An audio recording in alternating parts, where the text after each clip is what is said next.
De La Petite Sirène, ça paraît étonnant comme ça, c'est le dernier Disney, enfin le remake du dernier Disney, cette fois avec des prises de vue réelles en chair et en os. Pourquoi je vous en parle? Parce que cette Petite Sirène très contemporaine pour son réalisateur est peut-être parfois trop contemporaine pour les détracteurs du film. Aux États-Unis, il a fait polémique avant même sa sortie. Pourquoi un Disney peut-il susciter aujourd'hui autant de passion? Les explications de notre correspondant à Los Angeles, Ramzi Manouki.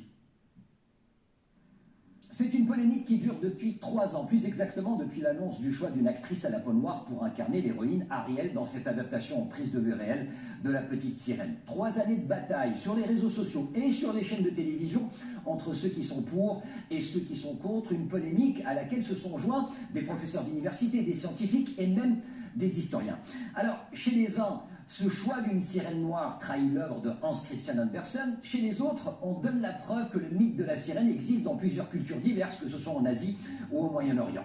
Diversité, inclusion. 2 mots importants, 2 mots que les studios Disney mettent en avant depuis qu'ils ont commencé, il y a plusieurs années, à revisiter de manière, disons, plus contemporaine leur catalogue de films d'animation. Pour La Petite Sirène, il s'agit plus d'une approche d'actualité, avec une meilleure représentation des minorités. On se souvient d'ailleurs de ces centaines de vidéos de petites filles noires, émerveillées à l'idée de voir une petite sirène qui leur ressemble. Et ce n'est qu'après les premières réactions à la sortie de l'avant-première de la projection ici à Los Angeles que le calme est revenu, mais attention, un calme éphémère, car si la critique salue la performance de l'actrice et chanteuse Hailey Bailey, certains pointent du doigt le fait d'avoir modifié les paroles de 2 chansons, dont le classique Embrasse-la. Réponse du compositeur, les paroles de la version originale, aujourd'hui, eh bien cela évoquerait un baiser non consenti.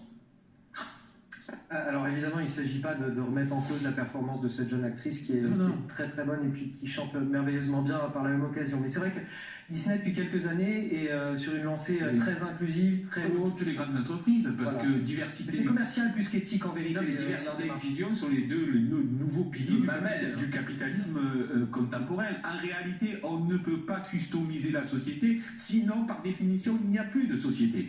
Si vous faites une société par individu, il n'y a plus de société. Et là, ce qu'on essaie de nous faire en croire, et en plus cette diversité masque des inégalités incroyables, mais ça devient une sorte de cache-sexe des réelles inégalités sociales. C'est parce que la diversité, elle est toujours culturelle. Je ne sais plus qui disait, oui, c'est vrai, il y a beaucoup plus de noirs dans les universités américaines, mais il y a toujours aussi peu de pauvres.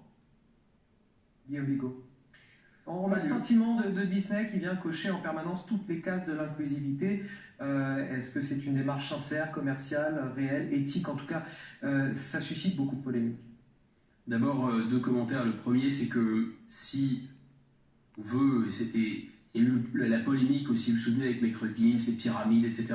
L'idée de donner une fierté, là en l'occurrence aux Noirs aux États-Unis, ça peut être ailleurs, et que finalement des gens se sentent valorisés par des œuvres culturelles. Mais il en existe. Pourquoi être obligé de détourner une œuvre danoise en figurant le personnage d'Andersen avec un visage noir? Enfin, c'est totalement anachronique, ça fait de la plaque. On pourrait tout à fait... Et d'ailleurs, Kirikou, c'était un superbe dessin animé. Ça mettait en scène une histoire qui se déroulait dans un village africain. Bon, ça c'est le premier commentaire. Deuxième commentaire, on voit bien que tous les wokismes et toutes les revendications communautaires se répondent les unes aux autres. Il n'y a pas seulement cette histoire de couleur de peau qui obsède les Américains, il y a une autre obsession puritaine, il ne faut pas embrasser les filles, etc., sans leur envoyer une lettre recommandée ou un mail ou je ne sais pas trop quoi. Enfin, tout ça est totalement fou et on est sous prétexte d'ailleurs de reconnaître tout le monde, sous prétexte d'inclusion, sous prétexte disons, d'une société beaucoup plus douce et beaucoup plus compréhensible, on arrive à l'inverse,